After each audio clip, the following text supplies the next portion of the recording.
September 11th, 2001 is a day no one will ever forget.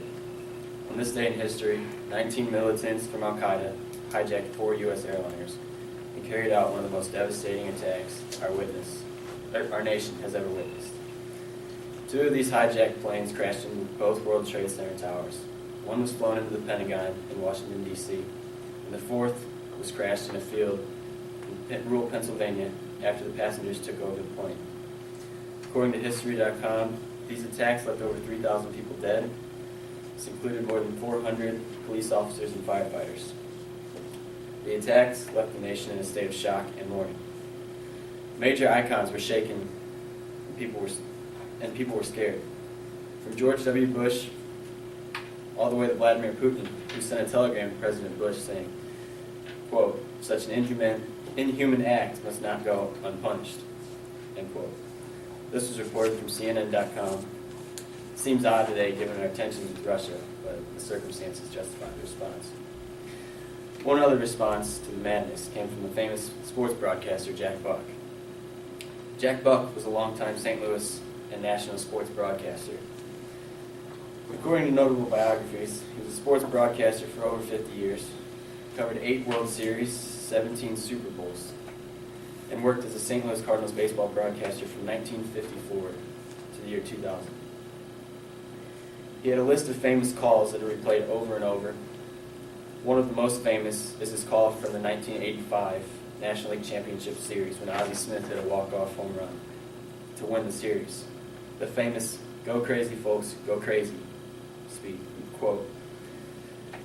This is one of the most memorable sports calls of all time, and is replayed over and over throughout the year, especially around playoff time.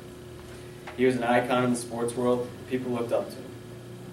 Following the attacks on the United States, on September 17, 2001, baseball finally returned to St. Louis. Jack Buck wanted to let his fans know that everything was going to be okay. The voice and face of St. Louis sports, quite possibly the voice and face of St. Louis, spoke to his fans through a poem he wrote, which was titled "For America." Jack Buck is who people grew up listening to since the mid-'50s. He was an icon. When people heard Jack Buck, it was while they were listening to or watching the Cardinals play. He brought joy to the people who listened to him. He was the voice and face that St. Louisans needed to see and hear on this night. At this point in his life, he was suffering from the advanced stages of lung cancer and also suffering from Parkinson's disease. The scene narrated by LitGenius.com. Baseball is finally returning to St. Louis. Everyone in the stadium, all 32,563 fans, waved small American flags. Longtime Cardinals Hall of Fame broadcaster Jack Buck, wearing a bright red jacket with an American flag pin on his collar, walks up to the microphone. Buck is shaking because of his illnesses. He looks into the crowd, full of adoring fans, usually a sea of red, but tonight a combination of red, white, and blue. Pulls out a piece of paper from his coat pocket and begins reading his poem.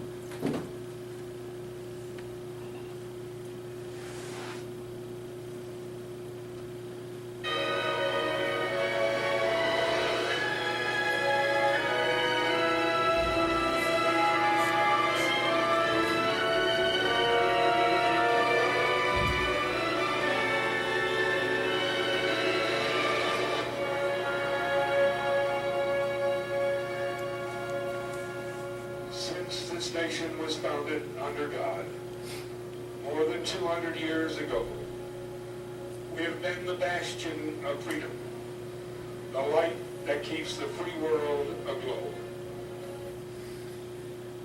I really just wanted everybody to see the state that he was in at that point. As you can tell, he's not in the best health. He is stuttering, he's shaking, he's wobbly.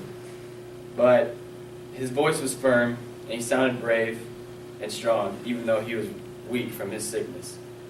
His fans knew he was ill, but he didn't let them hear it in his voice. His words were strong. He motivates the people with his words, telling the audience, "We will fight. We will not back down. We will protect ourselves." His speech assured his audience everything will be okay as a nation. We will survive as one. His speech was a success. He made his audience believe that we would survive as a nation They would have nothing to fear, and we will win this war. Thank you. Thank you.